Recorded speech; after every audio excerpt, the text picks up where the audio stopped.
If you enjoy our podcast, please like and subscribe and consider becoming a digital subscriber to the Albuquerque Journal to help us bring you more content like this. You can find this episode and all of our podcasts on the Albuquerque Journal website, abqjournal.com, as well as YouTube, iTunes, and Spotify. See the show notes for a discount code on a digital subscription. Thank you for supporting the Albuquerque Journal, New Mexico's leading news. Welcome to another episode of Business Outlook, a podcast hosted by the Albuquerque Journal Business Desk. I'm Megan Gleason, an assistant business editor here at the Journal. Big shout out to Central New Mexico Community College for hosting this podcast and making this kind of local news possible. Today with me I have Giovanna Rossi, who's the founder and board president of Family Friendly New Mexico, an organization that seeks to help businesses implement family-friendly policies like paid leave or predictable scheduling. Hope you enjoy our conversation. CNM is truly one college with infinite possibilities in tech and data sciences. CNM offers programs where everyone can learn about software, apps, or how to build websites. You can also choose from AI programs and machine learning, the Internet of Things, and so much more. CNM, one college, infinite possibilities, and a proud sponsor of the Albuquerque Journal's Business Outlook.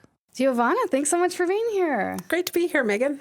Well, I'm really excited to have you on to talk about Family Friendly New Mexico and some of these business aspects of what goes into it. But first, tell us about you. Oh, great. Okay. Well, I am the president and CEO of Collective Action Strategies, which is a consulting firm. I'm also the founder and board president of Family Friendly New Mexico. And I have my own podcast called The Well Woman Show on NPR. I love that. Yeah. And also I'm a mom. I have 2 kids. And I just came to this work from a very personal place and professional. I don't know if you want me to talk more about that. Yeah, get into it. Yeah. So, I mean, years ago, so my kids are teenagers now, but when they were really little, I had a high pressure job in our governor's office in the Richardson administration here in New Mexico. And I was really struggling with wanting to be 100%, 110%, as a professional in my job, but also wanting to mother, and, we were wanting a second child. And so I felt like I had to work like I didn't have a family, and I had to mother like I didn't have a job. And that's a horrible conflict, and it's an impossible conflict that many parents here in New Mexico face on a daily basis. And so that was sort of personal and professional, because my job at the time was actually as the governor's women's health policy advisor, trying to come up with solutions to make women's lives better and figure out economic security policy options for the state. And so I was sort of living it professionally and personally at the same time. Yeah, I'm definitely a perfectionist. I'm 110% in everything I do. And that's, the struggle. I don't have kids, but just babysitting kids, it takes a lot out of you. Yeah. That's a full-time job, being a parent. Yeah, absolutely. And what I found in my research and my policy work back then was that so many working parents didn't have access to the kinds of scheduling and paid leave and different things that employers, can offer. And so it was a real challenge for a lot of working parents. And in New Mexico, a majority of kids under 5 have all parents in the workforce. So if they have 2 parents, then both of them are working. If they have 1 parent, that parent is working. And so when you think about that, it creates a real challenge. Yeah. And I want to get into the aspects of what makes a family-friendly business and what kind of policies a company could implement. But first, 10th year anniversary for Family Friendly New Mexico? Yes, that's right. So we are celebrating the 10th year anniversary here in New Mexico for Family Friendly New Mexico, which is a statewide nonprofit organization. This work started, as I was just saying, like years ago. And then 10 years ago, we formed it as an organization and started really supporting companies across the state of all sizes, all over, all geography, and all industries, supporting businesses with information, resources, sample policies of how they could really create more of a family-friendly workplace culture at their workplace for the people that work for them, for the parents, for the working parents. So let's dig into that. What does it take to have a family-friendly environment in a workplace? Yeah, good question. So we spent a lot of time digging into this and researching this, and we had a task force made up of researchers, advocates, business owners, and what we came up with was a framework that we've used now for 10 years, that includes all kinds of things. And I'll just give the broad categories. The first one is paid leave. We definitely think that parents, benefit from being able to take leave when they welcome a new baby, when somebody gets sick. And while we have FMLA now federally, the family medical leave, it's not paid. So we would like to see more businesses offering paid leave. And the second category is flexible work schedules. So we know that a lot of working parents need flexibility. There are things in their lives that come up, parent-teacher conferences, a kid is sick, an elder, a relative needs help, those kinds of things. And so flexibility really helps. And predictable work schedules as well is part of that. And that is for a lot of service industry workers and other workers who need to know what their schedule is going to be so that they can plan for transportation and childcare. Yeah. And then a third category is health support. So that's obviously health insurance, wellness programs, any of those kinds of things. And then the fourth category that we came up with was economic supports, and that's higher than average wages in your industry. It's childcare support, which includes subsidies or on-site or near-site childcare. It includes education support. So all kinds of things in that economic category.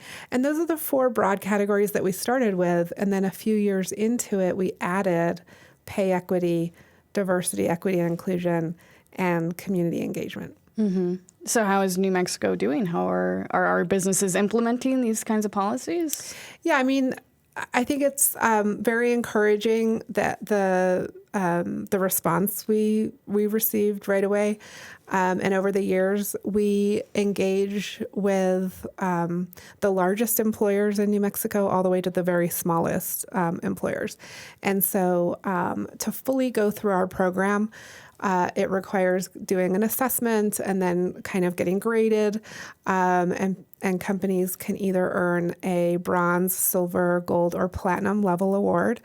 And the level that a business gets indicates sort of how many family-friendly policies they have, and it's a variety across all those categories that we just talked about. And so we would like to see every company in New Mexico offering family-friendly policies, and we're doing our part by working with as many companies as we can, and supporting them with resources, and we have a free toolkit and just all kinds of things to help them implement these things. Yeah. Because what we found, Megan, was that in our research early on was that most companies want to be doing this. It's not like they, don't want families to thrive and their employees to thrive. They do.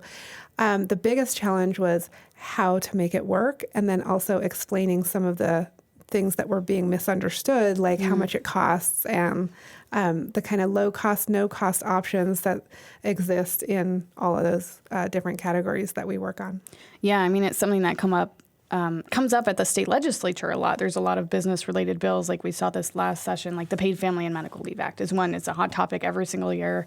It just hasn't made it across the finish line, and we're often seeing business leaders come up to say, we can't afford to implement this program, or we can't afford to replace workers. So can you explain more about hurdles and/or misconceptions around some of these policies? Yeah, sure. And just to clarify, too, Family Friendly New Mexico, as a nonprofit organization, we don't advocate for or against any specific legislation. Sure. What we do is once something is in law, then we help companies understand it and comply with the law. For example, the Healthy Workplaces Act that passed, which is making sure people have paid sick leave. We weren't involved in that, but once it passed and was signed, then we help businesses figure out how they're going to manage and how they're going to comply. But to answer your question, we do have a lot of information about paid leave because it's one of our major policy categories that we support businesses to voluntarily do. And I think that where our program has been so successful is in the peer model that we use. So we have employers helping each other figure this out. And so when say a credit union sees another credit union in town offering paid leave, they say, "Oh, well, that's amazing. How have you done that?" And then they talk to each other, and we facilitate some of that through workshops and networking events and things like that. But I think there's some misunderstanding about how much paid leave is going to cost. Of course, it depends on what kind of paid leave and what the details are, but it can be set up so that it is a win-win for the business and the employee. And that's really what we want to highlight is the way that businesses can do this that benefits their bottom line because they have higher productivity, less turnover. So you have to include all of those numbers when you look at a policy, implementing a policy like that. Yeah. And that's interesting too, kind of individualized toward the business and what their needs are. Yeah. Yeah, absolutely. And so what we hear from businesses is when they go through our assessment, which is quite a few questions, but if you know what your policies are in your workplace, you can get through it in a pretty short amount of time. But what we hear is that businesses that go through all of our questions end up learning a lot about what they are missing and what they could be doing. And so that's kind of the best feedback, that we always get, which is, wow, I didn't realize that we could be doing, XYZ, like different policies and how simple it is to implement. So that's very encouraging, and I think that is part of the reason that the program is done so well. Yeah, and we've had discussions off camera as well about how quality of life plays into what job seekers are looking for now. It's not just strictly job, but how it mixes with your personal life. Yeah, absolutely. And what we find is that job seekers are asking for these kinds of work environments. They want a family-friendly workplace and culture.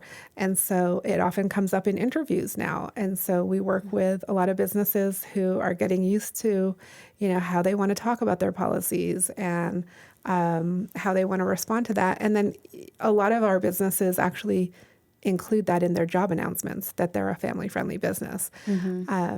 It also really helps with workforce development and economic development because we know that when families are supported and have what they need and are able to take care of the people that they love, they are more active in their community. They spend more money in their local community. And so it really is a cycle of a win-win situation for everybody. Yeah. And I want to ask, too, how state and federal government play into this. I mean, we talked about paid leave at the state legislature, but also DEI programs at the federal administration kind of targeting those initiatives.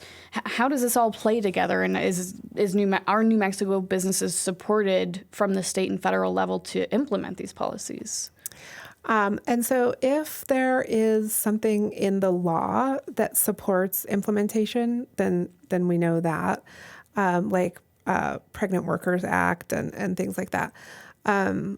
when there's not something specifically spelled out in the law, then we write some of these suggestions and policies in our program to try to give people an opportunity to learn how to do those things when they're not mandated in the law.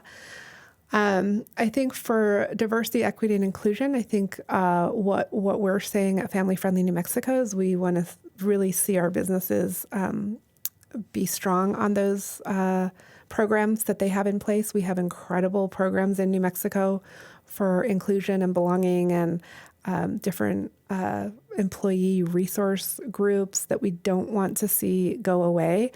And so our board of directors wrote an op-ed earlier this year stating that very plainly, and we're available to help businesses kind of navigate like how they want to or if they need to respond to anything federally, and how they can keep doing the good programming that benefits their employees. Yeah, it's interesting how a lot of this stuff has become politicized, but I don't think that's unique to this industry. I think so many things now are politicized.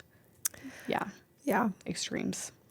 Well, anything else you want to bring up for our listeners or viewers, or websites where they can find these resources? Yeah, I would love to give our website, which is nmfamilyfriendlybusiness.org. And you can go there, you can download the toolkits, you can start working on your workplace policies. You can also access the jobs directory there. So our businesses post jobs. So if you're a job seeker and you want to find out which companies are offering family-friendly workplaces, you can go to that website. And I encourage everybody to ask at work, like, do you have family-friendly workplaces policies here? And then I encourage every business owner in New Mexico to become part of the program because it's a great way to boost your employees and your bottom line. Yeah, especially in the turnover rates we're seeing in New Mexico, the workforce shortages is... Yeah, absolutely. Yeah. It's really important right now. Well, thank you so much for being here and talking about this. Thanks, Megan. It's been great to be on the show. Yeah.